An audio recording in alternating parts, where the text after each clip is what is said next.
Hello，各位觀眾朋友，歡迎收睇灣區接 TV， 我係主持人阿傑。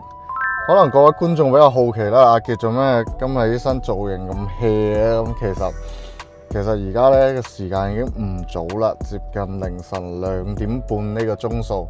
咁點解咁夜阿傑仲要開呢條片呢？係因為原本阿傑聽日係休息嘅，但係休息喺屋企又會覺得有少少無聊，跟住喺屋企同女朋友傾偈，傾下就覺得哇，想去周邊玩一下。咁其實喺珠海呢個咁核心嘅位置啦，你想去周邊玩，有啲咩玩呢？跟住最後尾我哋商量得出嚟嘅結果就係我哋想去睇個日出。咁睇日出，阿傑就攞手機去搜下咧，就搜咗我哋嘅龍紋村嘅風車山啦。咁我阿傑而家咧就喺我哋嘅充電站嘅位置啊，準備充完電我哋就出發啦。咁同時亦都俾大家睇一下，從我哋嘅前山出發到我哋嘅龍紋村風車山咧，全程係128公里嘅。OK， 咁樣總共時間係1個半鐘頭多啲啦，就1個鐘頭35分左右。咁而家阿傑咧就準備充完電啦。咁今條片咧就帶大家去我哋睇一睇我哋龍紋村風車山嘅日出，以及等到天光之後帶大家去揾一下台山嘅美食，就係我哋嘅黃鱔飯啦。阿傑都知道台山有一間好出名嘅叫台山第一家係嘛？台山第一家黃鱔飯，喺早2年阿傑仲係玩緊摩托車嗰陣時，亦都係嚟過一次台山噶啦。OK， 咁而家阿傑就準備充滿電就出發先啦。等我哋落咗高速之後，再帶大家睇一下成個路程順唔順利，會唔會話喺珠海出發去到台山呢邊啲路好難行啊？又或者係去風車山呢段路程啊好危險啊咁樣。咁到時候阿傑落咗高速之後都會開翻個鏡頭，跟住同大家一齊睇下個路況以及上山嘅路程點樣。好啦，咁各位朋友，咁阿傑而家就已經係落咗我哋嘅高速收費站啦。咁成條高速行落嚟呢，就90零公里左右啦。咁樣揸車都係個零鐘嘅啫。咁啊，我哋嘅過路費就係43蚊嘅。阿傑係從祖貝嘅收費站嗰度上高速嘅。咁而家就到我哋去緊風車山嘅後半段路啦，即係落咗高速之後，仲有30公里左右嘅角度啦。咁全程都係雙向單車道嚟嘅。咁基本上路況嚟講呢係好好嘅，就係條路都整得好靚噶啦，就唔會話有啲咩爛路啊之類嗰啲。但係呢，因為上山嘅路途呢，因為鄉道嘅原因咧，基本上燈光上邊會差少少。好似而家各位觀眾朋友唔知見唔見到，其實已經係起緊霧噶啦。係因為阿傑都已經係準備到我哋嘅風車山山腳嘅位置，即係準備到我哋嘅龍紋路村嘅風車山上山點嘅位置啦。好啦，阿傑其實啱啱已經喺管理處嗰度辦咗個上山嘅通行證啦。咁而家亦都喺上山嘅路途之中啦。咁確定咗嘅就係小車上山係45蚊一部車，摩托車上山就係15蚊一部車嘅。咁上山嘅路程大概10零分鐘啦。啱啱阿傑亦都同個管理員傾咗下個偈，佢話俾阿傑知，成個風車山最靚嗰個呢就係88號風車。咁88號風車呢，只要上山，大家遇到分叉路口嘅時候，向左轉就可以見到噶啦。咁其實而家大家見到個天已經係有微微嘅光啦，咁其實已經係準備日出噶啦。阿傑就睇下可唔可以趕得切去影個日出俾大家睇。仲有一個比較遺憾嘅點就係因為今次係突然之間想要嚟啊，所以其實阿傑係冇帶到航拍出嚟嘅。咁都冇辦法啦，只能用手機或記錄一啲影像俾大家睇。咁其實如果大家條件允許嘅情況之下，阿傑都係好推薦大家實地過嚟嘅。咁因為無論係語言嘅描述啦，定係鏡頭嘅記錄，其實都表達唔到呢種咁嘅自然景觀嘅1/1000嘅美啦。咁如果大家係 OK 嘅，想要嚟嘅，咁都推薦大家自己過嚟呢度體驗一下呢個日出啊！咁都係嗰句啦，建議大家揸車一定要注意安全。咁其次就係一定要帶多件長袖衫上嚟啊，因為而家上到山咁，阿傑係開緊窗嘅，其實個風量佢已經係比較大嘅啦。OK，咁我哋就陣間再見。阿傑而家就上山頂影個日出先。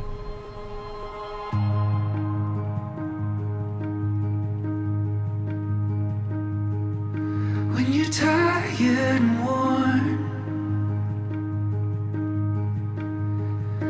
and you feel like you can't go on. I'll be there to put one foot in front of the other.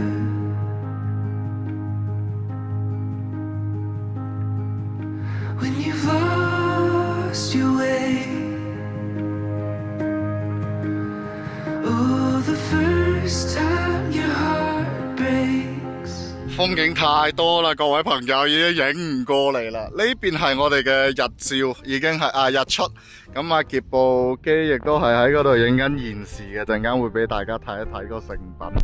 咁喺我哋嘅背面，亦都係有好靚嘅雲層啦。咁在後邊少少，大家可以見到，其實阿傑嘅位置已經係比較高噶啦。咁下邊仲有啲盆地嘅位置，已經係高過個雲噶啦。我哋 OK， 咁睇翻嚟呢邊，哇！大家睇過去一成排嘅風車係嘛？所以呢個景觀其實冇辦法同大家表述太多嘅。如果可以嘅情況之下，阿傑真係好推薦大家親自過嚟體驗一下呢個景觀，超靚。咁而家個太陽已經係完全出晒嚟啦。而家成個地方即係好似呢一片咁嘅地帶，其實已經係俾個陽光染成咗金色㗎啦。好啦，咁而家影緊呢個就係我哋日出嘅背面啦。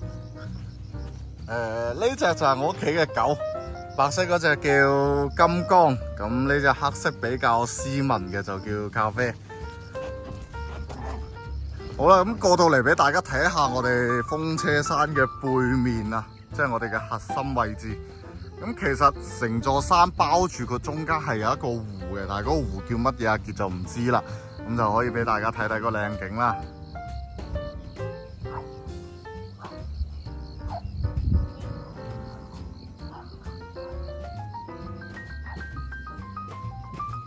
咁其實呢個景觀真係好難同你形容出嚟啊！可能阿傑嘅文化水平就唔係好高啦。咁建議大家肯定係實地過嚟睇下會好好多。即係無論你話影相定係睇下風景都好，你嘅心情都會變得好靚，而且真係好出片。好啦，咁睇完日出之後，而家都係落到嚟山腳嘅位置啦。咁按照琴晚嘅計劃，今日應該同大家去嗰間台山第一間興華黃鱔飯度試一試嘅，但係因為阿傑上網查咗一下呢，就話佢呢間店因為某些原因咁樣就個廚師出咗嚟，另外就開咗間，跟住阿傑查咗之後發現，即係無論係第一間興華黃鱔飯定係個廚師出咗嚟再開嘅嗰一間，其實口味都已經變咗冇咁好食，所以阿傑就問咗一下朋友，朋友推薦咗阿傑去另外一間叫做爽爽黃鱔飯嘅。咁聽講都已經30幾年歷史啦。咁而家我哋就出發過去爽爽黃鱔飯嗰度睇下點樣啦。各位朋友，路上仲有個突發事件發生咗添啊！因為其實我哋上山，包括而家落山都，其實我哋行嘅大概有10公里左右嘅鄉道啦。咁佢呢個就應該係發生咗樹嘅自然倒落啦。咁就係攔住咗條路嘅。而家亦都係有工作人員喺度清理緊個路障。咁阿傑其實已經揸咗20分鐘左右噶啦，咁仲有1個幾鐘頭先至到個爽爽黃鱔飯。咁其實因為我哋係往市區方向揸嘅，咁佢呢一塊區域其實都仲係屬於嗰種咁嘅舊村莊，咁係暫時未有開發嘅。咁其實都有飯食，如果朋友們唔想去咁遠，其實沿路落嚟佢都會有一路都會有比較多嘅農莊啊、農家樂啊呢啲咁嘅菜系呢啲咁嘅食飯嘅地方。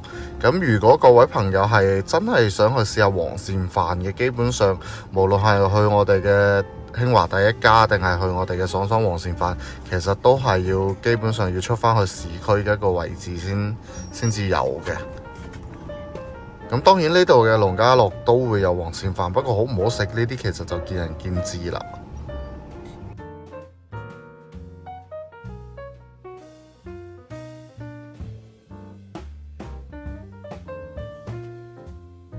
好啦，咁各位朋友，我哋而家係已經到咗我哋嘅爽爽黃鱔飯嘅出邊啦。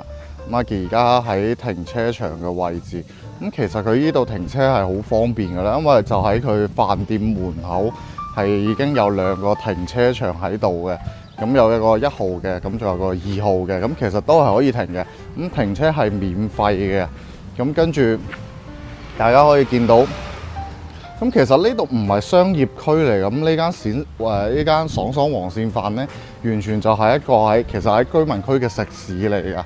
咁樣大家可以見到，其實都仲有保留啲騎樓嘅建築喺度啦。咁其實阿傑都仲查咗一下騎樓點解叫騎樓喎？咁佢係因為佢下邊嗰層係短少少嘅，咁上邊嗰層有個陽台延伸出嚟，跟住感覺上就係騎住下邊嗰層樓，所以佢會叫做騎樓。咁佢仲有個名叫做朗房嘅。而家大家見到喺阿傑面前呢間就係爽爽黃鱔飯啦。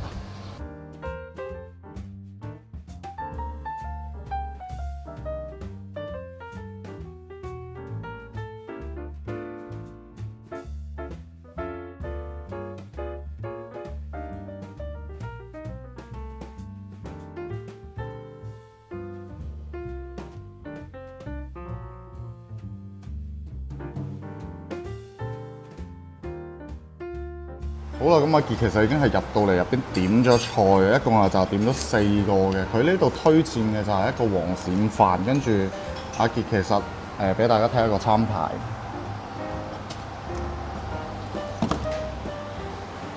咁佢個餐牌呢度其實係有4 set 套餐俾大家嘅，分別係有個60蚊、80蚊、90蚊到110蚊嘅。咁阿傑係點咗一個最基礎，因為2個人食就點咗一個70蚊嘅，但係加咗10蚊黃鱔飯喺入邊嘅。咁其次除咗點黃鱔飯之外，仲點咗一個5味鵝，仲有一個鹹雞半隻，跟住另外一個菜就係個蒜蓉炒絲瓜。咁其實其他3個菜都已經係上咗㗎啦，咁就等個黃鱔飯上嚟嘅啫。好啦，咁呢度因為黃鱔飯未上啦，我哋就食住其他菜先。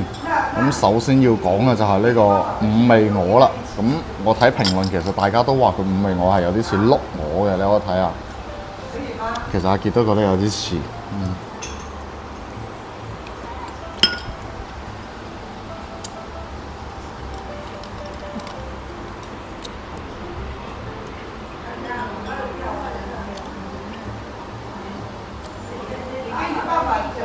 個口感上邊係好好嘅，即係成個鵝佢係唔柴，佢有汁又好嫩，跟住但係佢個酸甜口會比較明顯，因為你一入口就基本上感覺到係酸甜口，佢個醬汁嘅酸甜口係比較明顯少少嘅。咁阿傑而家嘅鐘數就11點幾啦，咁因為我帶咗2隻狗嘅原因，所以我就冇入去入邊個大廳嗰度坐，我係坐咗喺佢舊店呢個小廳嘅位置。咁而家就俾大家睇個鹹雞點樣啦。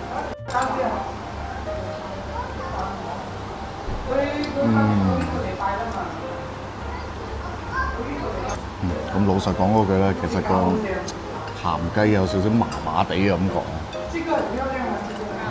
即係有一講一啦，佢個雞嘅味道係有嘅，有雞味，跟住鹹味都比較足夠，但係呢隻雞可能相對嚟講會柴咗少少。咁其次嘅話咧，就係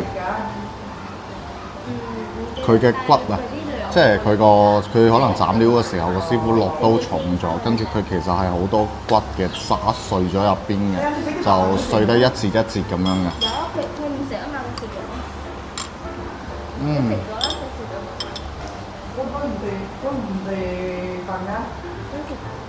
咁其實總嘅嚟講，阿傑會覺得隻雞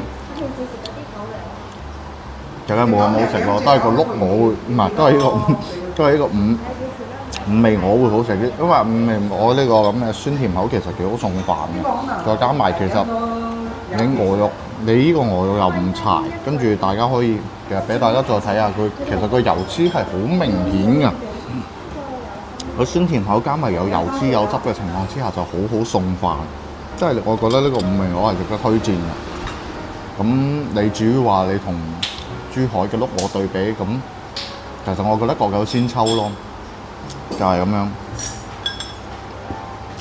咁相信大家都知道，咁如果你講到話碌鵝咁，其實珠海有一間就好出名啦，就係我哋嘅合成農莊鵝。咁到時翻到珠海之後，等下次得閒阿傑都可以帶大家去下合成農莊睇一睇嘅。好，咁試下第3個菜啦，咁就係我哋個蒜蓉炒絲瓜。哇！個蒜蓉炒絲瓜好食嘅，即係佢炒得好入味啊！跟住呢個絲瓜，阿傑又中意比較食啲熟少少嘅。你話好似絲瓜煮熟咗之後，佢會腍好多。咁加埋佢有汁又入味嘅情況之下，其實阿傑覺得呢個絲瓜推薦程度係好高嘅。呢個五味我真係超正，好送飯。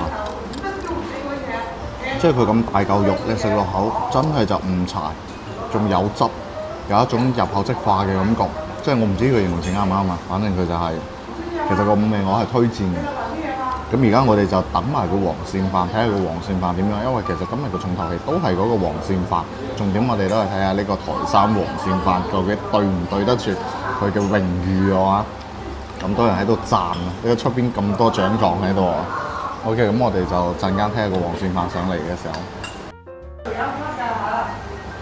好啦，咁而家個黃鱔飯上到嚟啦，咁就叫我睇下先。咁可以俾近呢個鏡頭。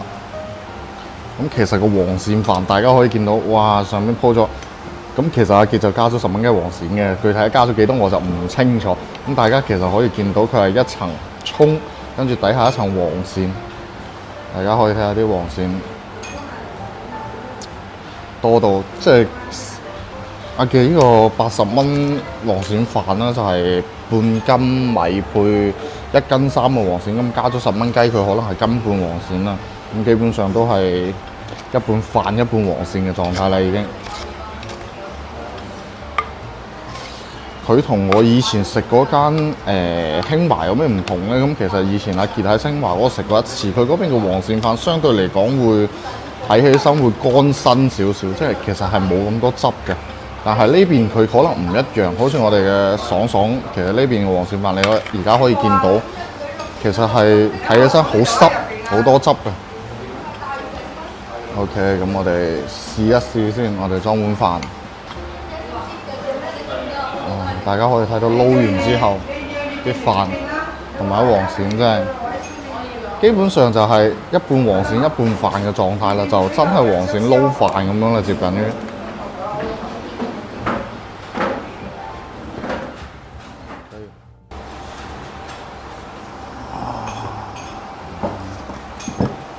好啦，咁而家我哋就試一試個黃鱔飯先啦。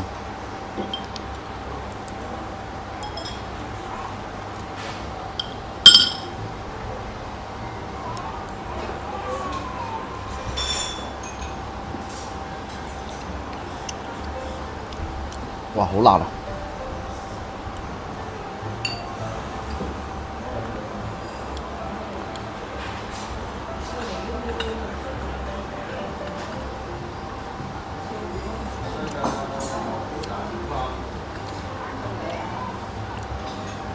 哇，咁其實個口感都好特別㗎。首先就先講佢個飯，你唔好以為佢個飯睇起身好濕，其實佢都係粒粒分明嘅。因為你每粒飯其實佢係即係冇話黐埋一嚿，你其實可以好清楚咁嘗試出佢每粒飯。跟住其次就係佢啲黃鱔，佢已經係焗到已經係接近係好軟爛嘅狀態啦。所以呢個飯食落去基本上就話好綿，你連埋啲飯食落去，第一下咬落去之後，你會覺得好綿，成個飯都好綿。跟住啲飯入邊其實係有汁嘅。但係佢又唔會話黐埋一齊，好似個爛飯咁樣，佢又唔會話有生喺度。跟住加埋啲黃鱔，其實已經係燉到好爛嘅。咁成個飯入口就係有啲口感好清爽，好清爽之餘，但係啲黃鱔又好爛，即係入口就化咗咁嘅感覺。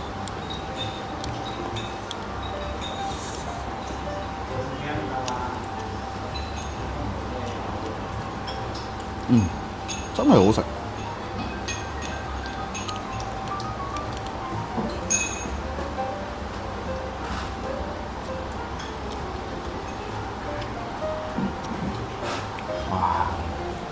呢個口感真係好難形容，佢有啲似咩咧？有啲似你清蒸條魚，跟住你挖晒啲魚肉出嚟，你打咗個魚蓉，跟住你再攞個魚蓉去撈飯咁嘅感覺。跟住佢個汁咧又好特別嘅，因為佢其實係有豆豉啊，加埋啲飯椒啊，仲有其他啲香料啊，跟住啲葱嘅味道。咁其實成個口感層次係好豐富嘅。但係畢竟阿傑都唔係一個美食主播啦，阿傑就唔知點樣去形容啦。但係呢個同埋我哋嘅五味鵝其實好值得推薦大家嚟試一試啊！咁其實都不枉開車開咗咁耐啦，從我哋嘅鳳車山落嚟到我哋嘅爽爽黃鱔飯，其實揸車有揸咗個半鐘頭嘅。咁係因為上網搜咗一下，咁係因為其實我哋鳳車山其實都比較偏㗎啦，已經屬於係邊界。咁樣如果我哋要食到呢啲飯嘅話，基本上就要入翻去我哋嘅台山市，就係入到台城嘅位置，已經係接近開平嘅位置啦。咁樣先至可以遊，所以揸車過嚟其實都揸咗個半鐘頭㗎啦。咁總嘅嚟講，阿傑覺得係冇問題，我絕對可以接受，即係我願意揸車過嚟食呢餐飯嘅係。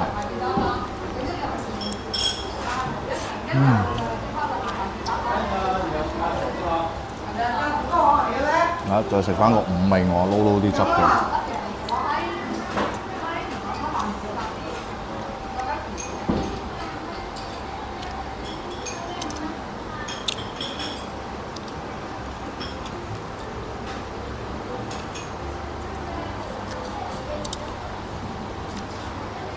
啱啱我女朋友講嗰句話，佢話呢個五味鵝睇起身好肥，因為啱啱俾大家展示過啦。咁其實個五味鵝睇起身係好肥。但係佢食落去係感覺唔到話好肥膩嘅存在嘅，基本上就唔會話覺得話好滯。咁跟住就係呢個黃鱔飯，呢個黃鱔飯真係正，冇得形容，你一定要自己過嚟試下先至。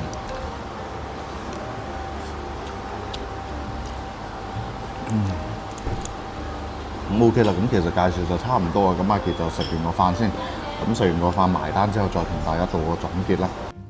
好啦，咁各位朋友，阿傑而家就食完啦。咁今次消費一共就係216蚊嘅。咁樣因為阿傑個黃鱔飯其實係加咗10蚊雞黃鱔嘅，所以佢嘅份量可能會多啲。